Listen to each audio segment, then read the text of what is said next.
بسم اللہ الرحمن الرحیم۔ تیسرے پارے کا 14واں رکوع سورۃ آل عمران کا 6واں رکوع جو 9 آیات پر مشتمل ہے۔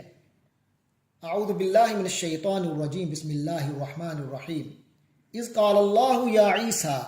انی متوفیک ورافعک الی ومطہرک من الذین کفروا۔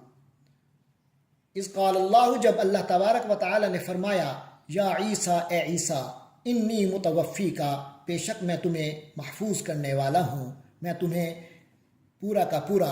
صحیح سالم لینے والا ہوں، ورافعک، اور آپ کو بلند کرنے والا ہوں، الیہ، اپنی طرف، ومطہرک، اور آپ کو پاکیزہ کرنے والا ہوں، من الذین کفروا، ان لوگوں سے جنہوں نے کفر کیا، تو کافروں سے آپ کو بچانے والا ہوں، وجاعل الذین اتبعوک، اور بنانے والا ہوں ان لوگوں کو جنہوں نے آپ کی پیروی کی، آپ کو مانا، فوق الذین کفروا، ان لوگوں پر جنہوں نے کفر کیا، آپ کے انکار کرنے والوں کے مقابلے پر آپ کے ماننے والوں کو فوقیت دینے والا ہوں، الی یوم القیامہ، قیامت کے دن تک۔ ثم الی مرجعکم، پھر میری طرف ہی آپ سب کا لوٹنا ہے، فاحکم بینکم، تو میں تم لوگوں کے درمیان فیصلہ کروں گا، فی ما، اس بارے میں جو کنتم فیہ، جس بارے میں تم لوگ ہو تختلفون، اختلاف کرتے ہو۔ فاما الذین کفروا، تو جہاں تک تعلق ہے ان لوگوں کا جنہوں نے کفر کیا یا کفر کی روش پہ ہی رہے، فاعذبہم عذابا شدیدا، ان لوگوں کو میں شدید سخت عذاب دوں گا، فی الدنیا والآخرہ، دنیا اور آخرت میں، وما لہم من ناصرین، اور ان کا کوئی بھی مددگار نہیں ہوگا، کوئی ان کے مدد کرنے والے نہیں ہوں گے۔ وَأَمَّا الَّذِينَ آمَنُوا، اور جہاں تک تعلق ہے ان لوگوں کا جو ایمان لے آئے، وَعَمِلُوا الصَّالِحَاتِ، اور انہوں نے نیک عمل کیے، فَيُوَفِّيهِمْ، تو ان کو وہ پورا کا پورا اللہ تعالیٰ پورے کا پورا اجورہم، ان کے اجور، ان کے معاوضے، ان کے بدلے دے گا، وَاللَّهُ لَا يُحِبُّ الظَّالِمِينَ، اور اللہ تعالیٰ ظالموں کو پسند نہیں فرماتا۔ ذَلِكَ نَتْلُوهُ عَلَيْكَ، یہ ہیں جو ہم آپ پر تلاوت کر رہے ہیں، من الآیات، آیات، یعنی اے محمد صلی اللہ علیہ وسلم، یہ وہ آیات ہیں جو ہم آپ پر تلاوت کر رہے ہیں، آپ کو سنا رہے ہیں، والذکر الحکیم، تو یہ آیات ہیں اور حکمت والا ذکر ہے جو ہم آپ کو پڑھ کر سنا رہے ہیں۔ ان مثل عیسیٰ، بے شک حضرت عیسیٰ کی مثال، عند اللہ، اللہ کے ہاں، کمثل آدم، آدم کی طرح ہے، یعنی جس طرح حضرت عیسیٰ علیہ السلام بغیر والد کے پیدا ہوئے، یعنی بغیر ایک ظاہری سبب کے پیدا ہوئے، اسی طرح حضرت آدم کی مثال بھی ہے جو کہ بغیر والد اور والدہ کے پیدا ہوئے، بغیر ظاہری اسباب کے پیدا ہوئے۔ تو فرمایا، خلقہ من تراب، کہ اس کو مٹی سے پیدا کیا، ثم قال لہ، پھر اس کو کہا، کن، ہو جاؤ، فیکون، تو وہ ہو جاتا ہے۔ تو وہ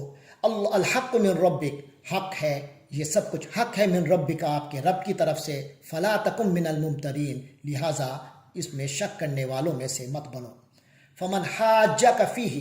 تو جو کوئی، اے محمد صلی اللہ علیہ وسلم، اب جو کوئی بھی اس بارے میں آپ سے بحث مباحثہ کرے، جھگڑا کرے، من بعد ما جاءک من العلم، اس کے بعد کہ آپ کو اس بارے میں علم آ چکا ہے، فقل، تو فرما دیجئے، تعالو، آ جاؤ تم لوگ، ندعو ابناءنا و ابناءکم، ہم اپنے بیٹوں کو، بچوں کو بلاتے ہیں، اور تم اپنے بچوں کو بلاؤ، اپنے بیٹوں کو، ونساءنا و نساءکم، اور ہم اپنی عورتوں کو بلاتے ہیں، تم اپنی عورتوں کو بلا لو، وانفسنا و انفسکم، اور ہم خود آتے ہیں اور تم بھی خود آ جاؤ،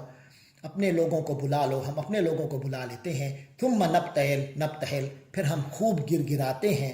اللہ کے حضور، فنجعل لعنت اللہ، اور اللہ کی لعنت قرار دیتے ہیں، علی الکاذبین، جھوٹوں پر۔ ان ھذا لہو القصص الحق، بے شک یہ ہی صحیح سرگزشت ہے، سچی سرگزشت ہے، سچا بیان ہے، وما من الہ الا اللہ، اور اللہ کے سوا کوئی بھی معبود نہیں، وان اللہ لہو العزیز الحکیم، اور یقیناً اللہ ہی تو وہ ہے جو ہر چیز پر غلبہ رکھنے والا ہے، حکمت والا ہے۔ فإن تولوا، پھر اگر وہ لوگ پھر جائیں، فإن اللہ علیم، تو یقیناً اللہ تبارک و تعالی علم رکھتا ہے، بالمفسدین، فسادیوں کے بارے میں، فسادیوں کو اللہ خوب جانتا ہے۔ اگلا رکوع آ رہا ہے ساتواں رکوع سورۃ آل عمران کا، اور 15واں رکوع تیسرے پارے کا۔ جس میں 8 آیات ہیں۔ اعوذ باللہ من الشیطان الرجیم، بسم اللہ الرحمن الرحیم۔ قل یا اہل الکتاب تعالوا، کہہ دیجئے اے اہل کتاب آ جاؤ، الی کلمۃ، ایسی بات کی طرف، اس بات کی طرف آؤ، سواء بیننا و بینکم، جو ہمارے اور تمہارے درمیان مشترک ہے، برابر ہے، اصول پہ برابر کا اصول ہے۔ اللہ نعبد الا اللہ، کہ ہم اللہ کے سوا کسی کی عبادت نہ کریں، ولا نشرک بہ شیئا، اور اس کے ساتھ کسی کو شریک مت کریں، ولا یتخذ بعضنا بعضا، اور ہم میں سے کوئی کسی کو نہ بنائے، اربابا من دون اللہ، اللہ کے سوا کسی کو رب، ہم میں سے کوئی کسی کو اللہ کے سوا رب نہ بنائے۔ فَإِن تَوَلَّوْا، پھر اگر وہ پھر جائیں، فَقُولُوا، تو کہہ دو، اشہدوا، تم لوگ گواہ ہو جاؤ، بِأَنَّا مُسْلِمُونَ، کہ ہم تو مسلمان ہیں۔ یا اہل الکتاب، اے اہل کتاب، لِمَ تُحَاجُّونَ، کیوں تم لوگ حجت بازی کرتے ہو، خواہ مخواہ کا جھگڑا کرتے ہو، فی ابراہیم، حضرت ابراہیم کے معاملے میں۔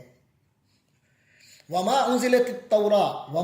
التوراۃ والانجیل، تورات اور انجیل نازل نہیں ہوئے، الا من بعدی، مگر اس کے بعد، یعنی یہ تم لوگ کیوں اس طرح کے دعوے کرتے ہو جس سے یہ احساس دلاؤ کہ ابراہیم علیہ السلام بھی تورات اور انجیل کو فالو کرتے تھے، یا وہ یہودی تھے یا عیسائی تھے۔ خود یہ یہودیت کی ایجاد اور عیسائیت کی ایجاد ابراہیم علیہ السلام کے بعد ہو رہی ہے، اور تورات و انجیل کا نزول اس کے بعد ہو رہا ہے۔ افلا تعقلون، کیا تمہیں عقل نہیں، تم عقل نہیں رکھتے؟ ہاں انتم ہاؤلا، یہ تم ہی تو ہو وہ لوگ جنہوں نے حاجتم، جو تم نے حجت بازی کی، خوب جھگڑا کر لیا، فیما لکم بھی علم، ایسے معاملے میں جس کے بارے میں تمہیں کچھ معلومات تھی، کوئی نہ کوئی بات، کوئی بنیاد تھی، تو تم نے جھگڑا کیا، اس میں بھی تمہارا دعویٰ ثابت نہ ہو سکا۔ فلما تحاجون فیما لیس لکم بھی علم، تو اب اس معاملے میں کیوں جھگڑ رہے ہو جس کا تمہیں کوئی علم ہی نہیں، کوئی تمہارے پاس بنیاد ہی نہیں۔ واللہ یعلم، اور اللہ علم رکھتا ہے، اللہ جانتا ہے، وانتم لا تعلمون، جبکہ تم لوگ کوئی علم نہیں رکھتے۔ ما کان ابراہیم یہودیا ولا نصرانیا، حقیقت یہی ہے کہ ابراہیم نہ تو یہودی تھے اور نہ ہی وہ عیسائی تھے، ولیکن کان حنیفا مسلما، بلکہ وہ یکسو ہو کر فرمانبردار تھے، وہ سیدھے سادھے مسلمان تھے۔ وما کان من المشرکین، اور وہ مشرکوں میں سے نہیں تھے۔ ان اول الناس بابراہیم، باقی رہ گیا حضرت ابراہیم سے صحیح معنی میں متعلق کون سے لوگ ہیں جو ان سے صحیح متعلق ہیں؟ فرمایا ان اول الناس، بے شک ابراہیم علیہ السلام سے زیادہ متعلق، بے ابراہیم، حضرت ابراہیم علیہ السلام کے ساتھ جو اولا زیادہ متعلق ہیں، للذین، تو یقیناً وہ لوگ ہیں جنہوں نے اتبعوہ، اس کی پیروی کی، یعنی حضرت ابراہیم کی پیروی کی۔ وہذا النبی، اور یہ نبی حضرت محمد صلی اللہ علیہ وسلم ہیں، ان سے صحیح تعلق رکھنے والے۔ والذین آمنوا، اور وہ لوگ ہیں ان سے صحیح تعلق رکھنے والے، الذین آمنوا، جو ایمان لے آئے حضرت محمد صلی اللہ علیہ وسلم پر۔ واللہ ولی المومنین، اور اللہ ان مومنوں کا سہارا ہے، انہی مومنوں کا ولی ہے۔ ودت طائفۃ من اہل الکتاب، تو یہاں مومنوں کو بتایا جا رہا ہے کہ ودت طائفۃ، کہ یہ بڑی خواہش رہتی ہے، طائفۃ من اہل الکتاب، اہل کتاب کے ایک گروہ کی، لو یضلونکم، کہ وہ تمہیں بھی گمراہ کر سکیں، کاش وہ تمہیں گمراہ کر لیں، یہ ان کی خواہش رہتی ہے۔ وما یضلون الا انفسہم،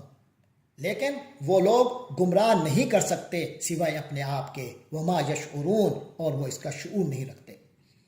یا اہل الکتاب، اے اہل کتاب، لم تکفرون بآیات اللہ، تم اللہ کی آیتوں کا انکار کیوں کرتے ہو، وانتم تشہدون، جبکہ تم خود اس کے گواہ ہو، ان حقائق کو جانتے ہو پھر انکار کر رہے ہو، یہ کیسے کر رہے ہو؟ کتنی جرت ہے تمہارے اندر کہ اس علم کے باوجود پھر تم گمراہی کی طرف جا رہے ہو۔ یا اہل الکتاب، اے اہل کتاب، لم تلبسون الحق بالباطل، تم حق کو باطل کے ساتھ کیوں مکس کرتے ہو، کیوں ان میں ملاوٹ کرتے ہو، حق میں باطل کی ملاوٹ کر دیتے ہو، وتکتمون الحق، اور حق کو چھپاتے ہو، وانتم تعلمون، جبکہ تمہیں پتہ ہوتا ہے، تم جانتے ہو حقیقت کو۔